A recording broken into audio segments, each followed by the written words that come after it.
نصیبوں میں میرا بھی نام وہ روزہ.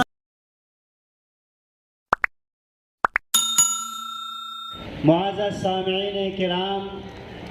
آج کا جو یہ پروگرام ہے ایک ترنگے کے تحت ہے، مخصوص عنوان کے تحت ہے. یہ جشن جو ہم منا رہے ہیں یہ کوئی چھوٹا سا جشن نہیں ہے، یہ ایک انقلابی پروگرام ہے، یہ ایک انقلابی ترنگا ہے جس کے پیچھے قربانیاں ہیں اور آگے کے عزم و ارادے ہیں. معزز سامعین کرام، ہمارا ملک جو فتح ہوا اور انگریزوں کی غلامی سے جو ہمیں آزادی ملی، یہ لڑائی جو لڑی گئی ہے یہ ایک یا دو دن کی لڑائی نہیں تھی، یہ مہینہ یا سال کی لڑائی نہیں تھی، بلکہ اس کے پیچھے ایک لمبی تاریخ ہے، ایک بڑی قربانی ہے، ہزاروں داستانیں ہیں اور تاریخ کا ایک ایک ورق خون سے رنگین ہے، ہمارے اور آپ کے خونوں سے لت پت ہے. اس آزادی کو اور اس لڑائی کو اگر ہم 1857 سے بھی لیں، جب بھی 90 سال کا عرصہ ہوتا ہے،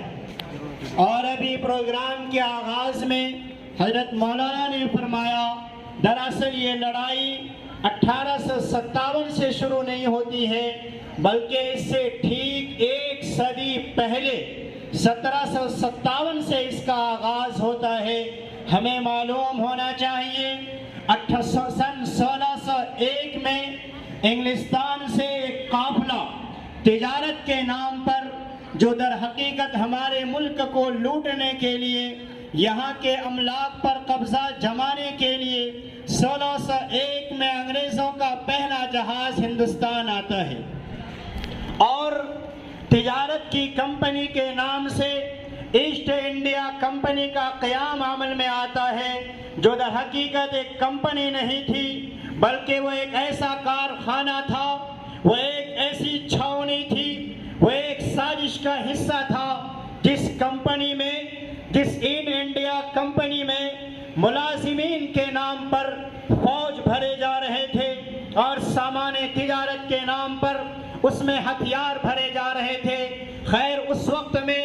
ہندوستان میں مغلیہ سلطنت تھی، مغل امپائر تھا اور اورنگزیب عالمگیر رحمت اللہ علیہ کی حکومت تھی، اس لیے انگریزوں کو پنپنے کا موقع نہیں ملا. لیکن جب دھیرے دھیرے زوال آتا ہے، مغلیہ سلطنت قائم ہوتی ہے، انگریز اپنا قبضہ جمانا شروع کرتا ہے، وہ ملک کے ایک ایک حصے میں دندناتے پھرتے ہیں اور انگریزوں کی ناپاک نگاہ اور ناپاک خیالات کا مرکز سب سے پہلے متحدہ بنگال، یعنی جبکہ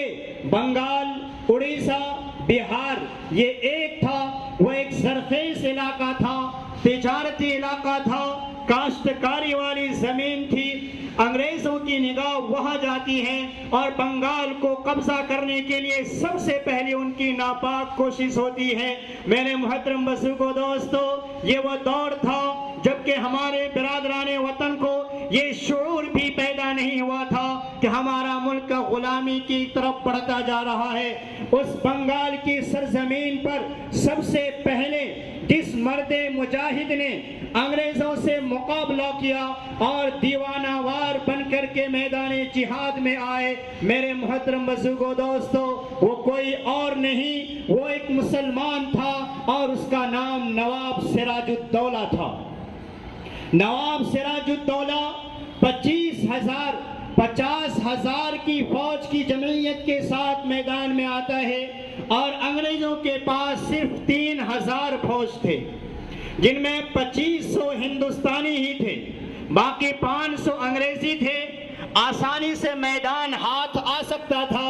انگریزوں کو دھول چٹایا جا سکتا تھا، لیکن شیر کا ایک ٹکڑا ہے، اس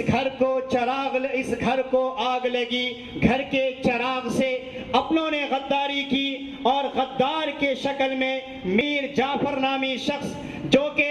بنگال کے فوجی کمانڈر تھا اور نواب سراج الدولہ نے جن پر اعتماد ایسی فوج کے ساتھ مل جاتا ہے اور پھر نواب سراج الدولہ میدان ہار جاتے ہیں، پوری طاقت ان کے ساتھ ہو جاتی ہے اور صرف بنگال پر قبضہ ہی نہیں بلکہ وہ مرد مجاہد، وہ شیر بنگال نواب سراج الدولہ وہیں پر شہید کر دیے جاتے ہیں، قتل کر دیے جاتے ہیں۔ اور پھر اس کے 6 دن کے بعد وہ میر جعفر، وہ غدار شخص جو اسلام کی تاریخ کے نام پر بلکہ اس ہندوستان کی تاریخ پر ایک کلنگ نما اور بدنما داغ اور دھبا لگا گیا، وہ 6 دن کے بعد وہاں کا وہ نواب بن جاتا ہے۔ تو خیر، نواب سراج الدولہ شہید تو ہو گئے، وہ شکست تو ہو کھا گئے، لیکن میرے محترم بزرگوں دوستو، اپنی قوم اور اپنی ملت کو وہ جرأت دے گئے، وہ بے باکی دے گئے، وہ حوصلہ دے گئے۔ اس کے بعد قوم خاموش نہیں بیٹھی، پھر ان کی دوسری نگاہ، انگریزوں کی دوسری نگاہ میسور کی سرزمین کی طرف جاتی ہے۔ یہ بھی خوشحال علاقہ تھا، فراوانی والا علاقہ تھا، وہاں پر ٹیپو سلطان کے والد سلطان حیدر علی حکمراں تھے اور وہ میسور کی سرزمین پر قبضہ کرنا چاہتے تھے، لیکن یہاں پر بھی سلطان حیدر علی نے ان سے کوئی مصالحت نہیں کی، میدان نہیں ہارے، شکست نہیں مانی، بلکہ انہوں نے مقابلہ کرنا شروع کیا اور مقابلہ کرتے کرتے 2 جنگیں لڑی۔ تاریخ بتاتی ہے یہ تنہا ایسا مسلم حکمراں ہے جنہوں نے اپنی طاقت کے بل پر 50 سال تک انگریزوں کو میسور کی دھرتی پر قدم رکھنے نہیں دیا۔ پھر 2 جنگوں کے بعد یہ شہید ہو جاتے ہیں اور ان کے بیٹے سلطان ٹیپو سلطان رحمت اللہ علیہ حاکم بنتے ہیں، وہاں کے بادشاہ بنتے ہیں۔ یہ بھی انگریزوں کے پکے دشمن تھے۔ ان کی جرأت کتنی تھی، ان کی بے باکی کتنی تھی، انہوں نے اعلان کیا میں انگریزوں کو دھول چٹا کر رہوں گا، ان سے لوہا منوا کر رہوں گا۔ ان کا یہ تاریخی جملہ آج بھی مشہور ہے اور زبردست عوام و خواص ہے۔ ٹیپو سلطان نے اعلان کرتے ہوئے کہا تھا، شیر کی 1 دن کی زندگی گیدڑ کی 100 سالہ زندگی سے بہتر ہے۔ مقابلے کے لیے بڑھتے ہیں، لیکن ادھر حالات یہ بنتی جا رہی ہے، پڑوسی ریاست جو حیدرآباد دکن کے نام سے ہے، وہاں کا جو گورنر تھا، وہاں کا جو حکمراں تھا، وہ ٹیپو سلطان سے خوش نہیں تھے۔ وہ دھیرے دھیرے انگریزوں سے مل گئے اور ادھر خود دیگر جگہوں کے نواب، امرا، سلاطین یہ دھیرے دھیرے ایسٹ انڈیا کمپنی اور انگریزوں کے ساتھ مصالحت کرتے نظر آ رہے تھے۔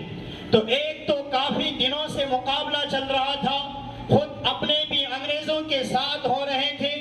اور پڑوسی ریاست حیدرآباد دکن وہ بھی ایسٹ انڈیا کمپنی کے ساتھ ہو گیا۔ گویا کہ اس خطے اور اس علاقے میں ٹیپو سلطان کی شخصیت اپنی فوج کے ساتھ تنے تنہا رہ گئی تھی۔ اس کے باوجود یہ گھبرائے نہیں، ان کے پائے ثبات میں لغزش نہیں آیا، یہ مقابلے کے لیے میدان میں آئے اور مقابلہ کرتے رہے۔ لیکن چونکہ پورا علاقہ ساتھ چھوڑ دیا تھا، انگریز کے پاس اسلحے تھے، طاقتیں تھی، فوج تھے، لاہو لشکر تھے اور حیدرآباد بھی ان کے ساتھ ہو گیا تھا، اپنے امرا اور نواب بھی ان کے ساتھ ہو گئے تھے، یہ تنہا تھے، اس لیے مجبور ہو کر یہ آدھی ریاست دے کر مصالحت کرنے پر مجبور ہو گئے۔ گویا کہ آدھی ریاست، آدھی سلطنت ان کے ہاتھ سے چلی تو گئی، لیکن میرے محترم بزرگوں دوستو، دشمنوں سے سمجھوتا نہیں کیا،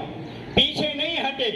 آرام اور سکون کی سانس نہیں لینے لگے، بلکہ انہیں ہمیشہ یہ فکر پریشان کر رہی تھی انگریزوں کو ملک سے کیسے دربدر کیا جائے، بطور خاص یہ مقبوضہ حصے پر کیسے قبضہ کیا جائے۔ انہوں نے ایک نظام بنایا اور انہوں نے طاقت حاصل کی، اور طاقت حاصل کرنے کے بعد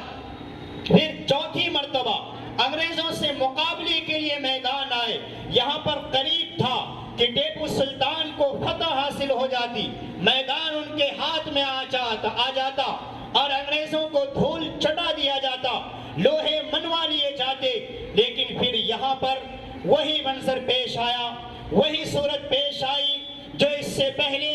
پلاسی کی سرزمین میں پیش آ گیا تھا، مرشد آباد کی زمین میں پیش آ گیا تھا، یعنی یہاں پر بھی اپنوں میں ہی غدار نکل آیا اور صادق نامی شخص غداری کی اور ایک جمعیت کے ساتھ پوری طاقت کے ساتھ وہ انگریزوں سے مل گئے اور ٹیپو سلطان کی ذات تنے تنہا پڑ گئی۔ آخر یہ کیا کر سکتے تھے؟ بالآخر یہ مقابلہ کرتے کرتے میسور کی سرزمین میں سن 1799 میں یہ بھی جام شہادت نوش کر لیے۔ خیر یہ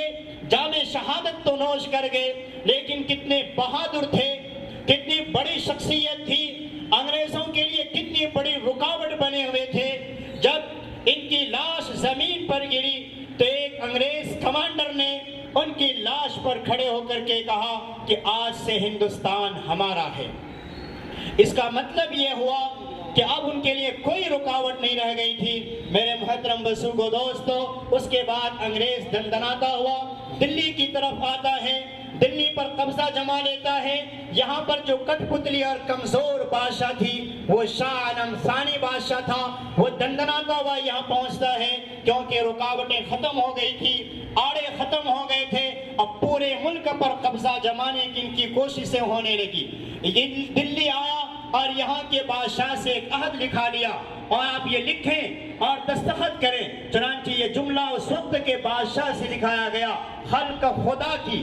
خلق خدا کی، ملک بادشاہ سلامت کا، یعنی مخلوق تو خدا کی رہے گی، ملک آپ کا رہے گا، لیکن آگے کا جملہ سنیں، حکم بہادر کمپنی کا چلے گا۔ گویا کہ بادشاہ ان کے ہاتھ میں چلی گئی تھی۔ اب ظلم و ستم عام ہونے لگے، مذہبی تشخصات کو مٹائے جانے لگے، ان کے عیسائی اور پادری علماء اسلام اور ہندوؤں کے خلاف جا کر تقریریں کرنے لگے، الغرض مظالم ڈھائے جانے لگے۔ اس وقت میں بھی جو مرد مجاہد میدان میں آئے اور انگریزوں کے خلاف پورے ملک میں آگ لگانے کا کام کیا، وہ میرے محترم بزرگوں دوستو مہاتما گاندھی نہیں، سبھاش چندر بوس نہیں، کوئی اور نہیں، بلکہ شاہ ولی اللہ کے بیٹے جو ایک بڑے عالم دین تھے، جو ایک محدث تھے، جن کے ذریعے ہندوستان میں حدیث پھیلی، قرآن کا درس پھیلا، فقہ پھیلا، دیگر علوم دین پھیلے، ان کے بیٹے شاہ عبدالعزیز محدث دہلوی رحمت اللہ علیہ نے